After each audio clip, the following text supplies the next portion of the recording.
விருத்தாசலம் ஊராட்சி ஒன்றிய அலுவலகம் முன்பு தமிழ்நாடு அனைத்து வகை மாற்றுத்திறனாளிகள் மற்றும் பாதுகாப்போர் உரிமைகளுக்கான சங்கம் சார்பில் 100 நாள் வேலை திட்டத்தை மகாத்மா காந்தி பெயரிலேயே கொண்டுவர கேட்டு மத்திய அரசை வலியுறுத்தி ஆர்ப்பாட்டம் நடைபெற்றது. கடலூர் மாவட்டம் விருத்தாசலம் ஊராட்சி ஒன்றிய அலுவலகம் முன்பு தமிழ்நாடு அனைத்து வகை மாற்றுத்திறனாளிகள் மற்றும் பாதுகாப்போர் உரிமைகளுக்கான சங்கம், தேசிய ஊனமுற்றோர் உரிமைகளுக்கான மேடை, விருத்தாசலம் கோட்டம், கடலூர் மாவட்ட குழு சார்பில் நடைபெற்ற ஆர்ப்பாட்டத்தில் புதிய சட்டம் கிராமப்புற மாற்றுத்திறனாளிகளின் வேலைவாய்ப்பை ஒரு சட்டப்பூர்வ உரிமையாக இல்லாமல் அரசாங்கத்தின் விருப்பத்திற்கு உட்பட்ட ஒரு திட்டமாக மாற்றி ஏற்கனவே பெற்று வந்த வேலைவாய்ப்பை பறிக்காதே, மாற்றுத்திறனாளிகளுக்கு வேலை இல்லாமல் செய்து மேலும் வறுமையில் தள்ளும் பிபி ஜிராம்ஜி சட்டத்தை திரும்ப பெறக் கோரியும், மகாத்மா காந்தி தேசிய ஊரக வேலைவாய்ப்பு உறுதி சட்டத்தை மீண்டும் கொண்டுவரவும் மத்திய அரசை வலியுறுத்தி முழக்கங்கள் இட்டு ஆர்ப்பாட்டம் செய்தனர்.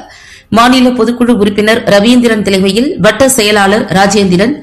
அபிப் ரகுமான், விமலா, கிருஷ்ணமூர்த்தி ஆகியோர் முன்னிலையில் நடைபெற்ற இந்த ஆர்ப்பாட்டத்தில் அனைத்து வகை மாற்றுத்திறனாளிகள் ஏராளமானோர் கலந்து கொண்டனர்.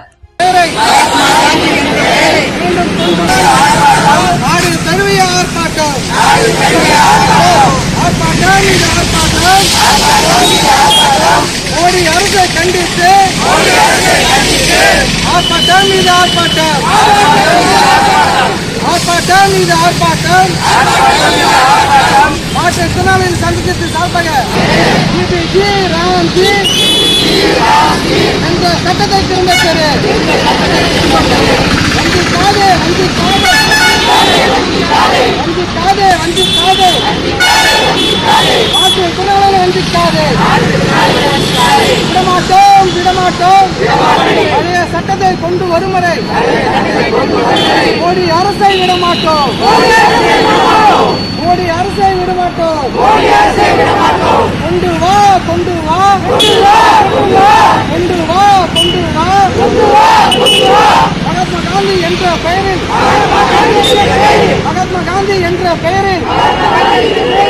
மீண்டும் 100 நாள் திட்டத்தை கொண்டு வா கொண்டு வா.